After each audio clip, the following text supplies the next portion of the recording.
avec l'équipe d'eau jaune. On fait cette action aujourd'hui pour demander des mesures beaucoup plus drastiques et demander aux autorités de prendre leurs responsabilités et aussi vous présenter nos mesures dans le cadre de nos programmes au Conseil national qui, on espère, répond en partie à ces préoccupations. Donc en quelques mots, chaque été c'est la même rengaine, on revient en nous disant attention, on va dépasser les pics de pollution. Pourtant les mesures préventives sont très faibles et en fait on agit rétroactivement, on agit suite au dépassement des pics, ce qui n'a pas directement d'effet pour éviter que ces pics se reproduisent à nouveau. On a une particularité en Suisse et à Genève en particulier, c'est que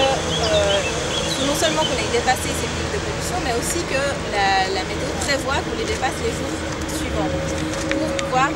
entreprendre des mesures qui sont des mesures d'incitation à utiliser les transports publics et des mesures de réduction de la vitesse. Donc nous, ce qu'on souhaiterait, c'est que ces mesures puissent intervenir directement, donc très rapide, plus rapide que l'ordre, que ces mesures puissent intervenir directement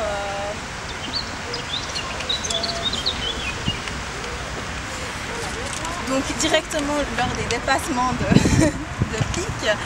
et notamment donc la réduction de la vitesse et les transports publics gratuits pour toutes et tous. On rappelle donc que la saison estivale est propice à la marche à pied, au vélo. On souhaiterait que des mesures incitatives soient prises. Par ailleurs, c'est des choses qui existent en France notamment, que directement quand on a un pic de pollution, on puisse directement intervenir et pas devoir avoir l'assurance que cela se reproduira les 12 jours. Par ailleurs, donc, ce qu'on demande, c'est que pendant toute la saison estivale, la vitesse soit réduite sur l'autoroute, soit réduite à 80 km/h, et que les voitures à diesel qui ne sont pas munies de filtres à particules n'ont pas le droit de rouler, tout comme les camions, pendant les pics de pollution. Et globalement, ce qu'on souhaiterait, c'est qu'on prenne l'habitude de prévenir ces pics de pollution par un changement de mode de vie. Un changement de mode de vie qui passe par une réduction globale de la vitesse dans les agglomérations, donc autant à la fois sur l'autoroute et à la fois dans les agglomérations, et qui passe par une incitation à prendre les transports publics, très attractifs, et également une incitation à la mobilité plus par des aménagements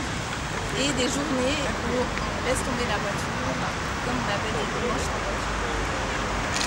Ce qu'il y a d'autre dans les mesures qu'on propose, par exemple, s'il y a toute une cohérence qu'on a essayé de trouver, c'est la relocalisation de l'économie qui permet de travailler près de chez soi. Du coup, on a moins besoin de la voiture, alors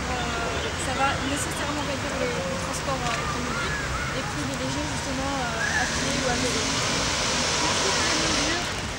peuvent, en recréant l'économie plutôt locale, réduire aussi la pollution, que ce soit celle de l'air et aussi d'autres formes de pollution, et aussi retrouver l'aspect social de la rue, des rencontres, parce qu'à part la pollution, évidemment, en été, si on se déplace en voiture, on ne va toujours pas se rencontrer. Tout à fait. Alors pour la suite, on a besoin du responsable